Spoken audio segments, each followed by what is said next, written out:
Liz Cheney, one of two quote-unquote Republicans who were chosen for the January 6th committee to investigate, well, January 6th, she read yesterday into the testimony. She read into the official record of the unofficial committee because it was never approved by the minority leader. But she read text messages from Mark Meadows, former White House Chief of Staff Mark Meadows.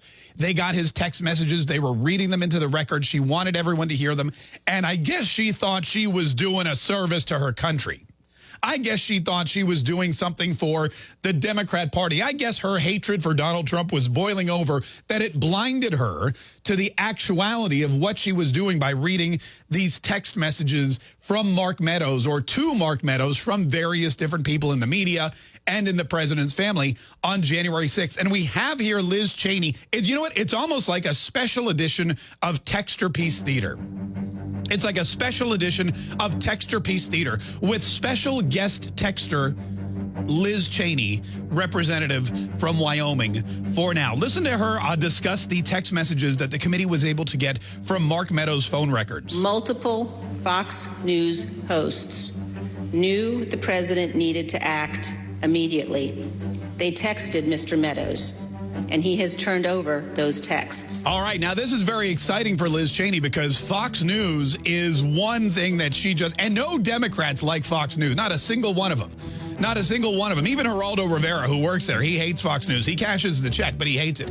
And they are just, any opportunity they have to try to link Fox News to something nefarious or prove once and for all that Fox News and the Fox News hosts were culpable for what happened January 6th, that they were plotting with the president to overthrow the government, is thrilling. But listen to the text messages that she starts to read. The first one from Laura Ingraham. Mark, the president needs to tell people in the Capitol to go home.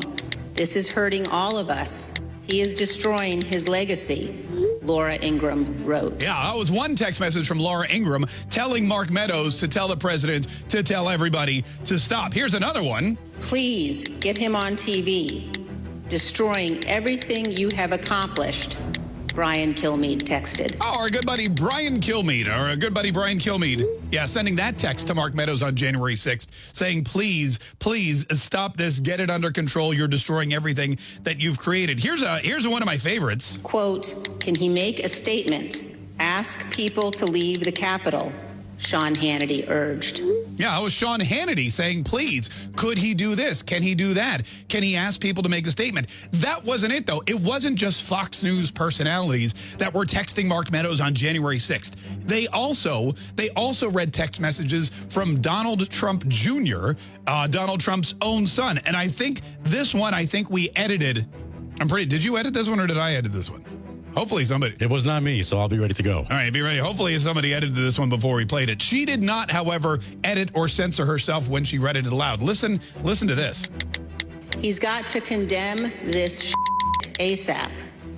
The Capitol Police tweet is not enough, Donald Trump Jr. texted. Yeah, so there we go. So that's you've got Sean Hannity, Laura Ingraham, Brian Kilmeade, Donald Trump Jr., all texting Mark Meadows. And listen to what Mark Meadows responded to Don Jr. Meadows responded, quote, I'm pushing it hard. I agree. I'm pushing it hard.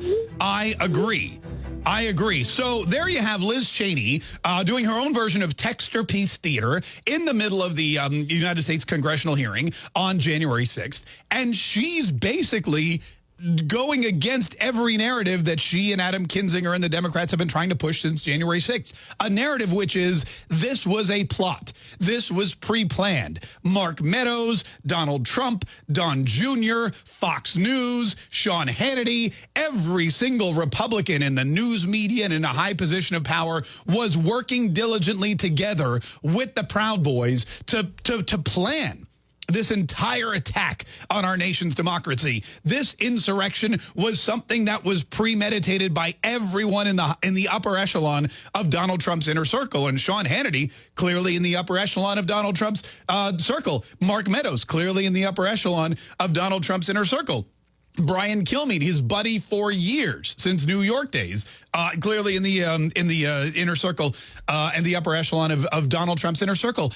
Donald Trump Jr., the president's own son, probably his #1 confidant, somebody that he has entrusted his businesses to, his name to, his livelihood, somebody who goes out there as a surrogate for him, does interviews on this show and others, goes and talks about the Make America Great Again legacy and how we need to put America first, and really is almost Donald Trump's not only right-hand man, but almost his second mouth. And that person, clearly in the upper echelon and inner circle of Donald Trump's, well, inner circle. And none of these people, according to Liz Cheney in these text messages that she was reading, appeared to understand or were planning for this to happen. Every single one of these people was shocked at what happened on January 6th. Every single Fox News personality with a direct line to the chief of staff could not believe what was going on. Donald Trump Jr., the president's own son, did not know what was happening, looked at it and said, we've got to stop this stuff. He's got to condemn this ASAP. Yeah, ASAP. And if he knew, or if he were planning for it, or if this were something that was predetermined by the Donald Trump administration, if this were something that the Republicans were working toward, if this was actually the end goal of Donald Trump's speech in front of the White House on January 6th, where he said, peacefully protest, go make your voices heard, peacefully and patriotically protest. If this was the end game, then not one single person in Donald Trump's favorite medium, Fox News, not Sean Hannity, not Laura Ingraham, not Brian Kilmeade, not his chief of staff, Mark Meadows, or even his son and closest confidant, Donald Trump Jr., knew about it. Liz Cheney, in trying to condemn Donald Trump and damn him and his entire staff to some kind of terrible, lifetime as branded insurrectionists in the United States of America, traitors to the Republic, has actually done the opposite and shown that every single person in Donald Trump's vicinity, in his White House, in his upper echelon, in his inner circle, had no idea what was going to happen and was just as shocked as everyone else when it did. Way to go, Liz Cheney. Nicely done. Maybe now we can just gavel this committee out of order and all go back to work.